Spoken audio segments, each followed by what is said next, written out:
రాష్ట్ర ముఖ్యమంత్రి అబద్ధాలలో ఆస్కారాలు వేచాడు. ఇంకా పెద్ద వర్షం కూడా ఇవ్వచ్చు. ఒక ముఖ్యమంత్రి స్థాయి వ్యక్తి ఇవాళ అంతకుముందు బీహార్ వైపు గిదే చెప్పచ్చాడు, ముంబై వైపు గిదే చెప్పచ్చాడు.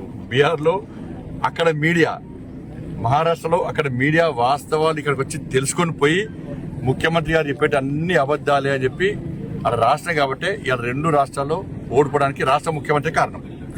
బీహార్లో, మహారాష్ట్రలో, హర్యానాలో కాంగ్రెస్ పార్టీ ఓడిపోవడానికి కారణం మన రాష్ట్ర ముఖ్యమంత్రి గారే. ఎందుకంటే ఈయనే స్టార్ క్యాంపెయిన్గా వెళ్ళాడా, ఒకప్పుడు ఉపన్యాసాలు ఇచ్చినాడా, 6 గ్యారెంటీలు అమలు చేస్తాం వచ్చి చూసుకోండి అన్నారు. అప్పుడు మేం పోయినాం. కర్ణాటకలో చూడండి 6 గ్యారెంటీలు, తెలంగాణలో చూడండి గ్యారెంటీలు ఏమైనాయో, గ్యారెంటీలకే గ్యారెంటీలు లేని పరిస్థితి. మీరు చూడండి అని చెప్పినాక ప్రజలు వాస్తవాలు గ్రహించే ఇవాళ ఎక్కడ చురుకు పెట్టాలో అక్కడ చురుకు పెట్టారు. ఇవాళ కేరళలో జరిగే కూడా అదే పరిస్థితి. 2,500 రూపాయలు రాష్ట్ర ముఖ్యమంత్రి ఇచ్చిన గుండె మీద చేసుకొని చెప్పు. 2,500 రూపాయలు మహిళలకు ఇచ్చినావా? 6 గ్యారెంటీలు అది ఉంది కదా. 4,000 రూపాయలు మీరు ఆసరా పెన్షన్ ఇచ్చినావా? 6 గ్యారెంటీలు అది ఉంది కదా. తులం బంగారం ఎవరికైనా ఇచ్చినావా? నువ్వు స్కూటీలు ఎవరికైనా ఇచ్చినావా? రైతు కూలీలకు 12,000 రూపాయలు ఇచ్చినావా? కౌలు రైతులకు ఎకరానికి 15,000 రూపాయలు ఇస్తాను. మళ్ళీ ఏమంటే ఎకరానికి 12,000 ఇస్తాడ. ఎకరానికి ఏం ఇల్లు ఇయ్యడిగా, మళ్ళీ ఇయ్యడిగా. నిరుద్యోగ వృద్ధి ఇస్తానవా? ఇయ్యలేదు. విద్యార్థి భరోసా కార్డు ఇస్తానవా? ఇయ్యలేదు.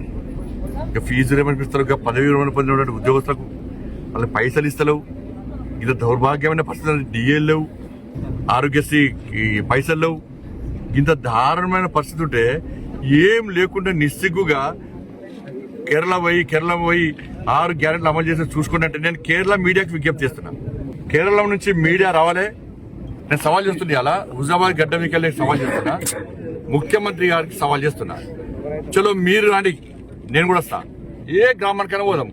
2,500 రూపాయలు మాకు ఇస్తున్నారని చెప్పి ఒక్క మహిళతో చెప్పిస్తే చలో నేను రాజీనామా చేస్తాను. నువ్వు రాజీనామా చేస్తావా? 4,000 రూపాయలు ఆసరా పెన్షన్ ఇస్తున్నామని చెప్పి నువ్వు ఒప్పిస్తే నేను రాజీనామా చేస్తాను. నిరుద్యోగ వృద్ధి ఇస్తున్నామంటే ఒప్పి రాజీనామా చేస్తాను. నువ్వు చేయి. విద్యార్థి భరోసా కార్డు ఇస్తున్నామని చెప్పి ఒప్పి నేను రాజీనామా ఇస్తాను. రాజీనామా చేయి. రైతులకు నువ్వు ఇస్తాన 15,000 రూపాయలు రైతు భరోసా ఇస్తున్నట్టు ప్రూవ్ చేయి. రైతు కూలీలకు 12,000 ఇస్తున్నా చెప్పి ప్రూవ్ చేయి. రాజీనామా చేస్తాను. 6 గ్యారెంటీలు అమలు చేయాలని ప్రూవ్ చేస్తా. నేను ప్రూవ్ చేయనంటే నేను రాజీనామా చేస్తాను. నువ్వు ప్రూవ్ చేస్తావు నువ్వు లేవు రాజీనామా చేయి.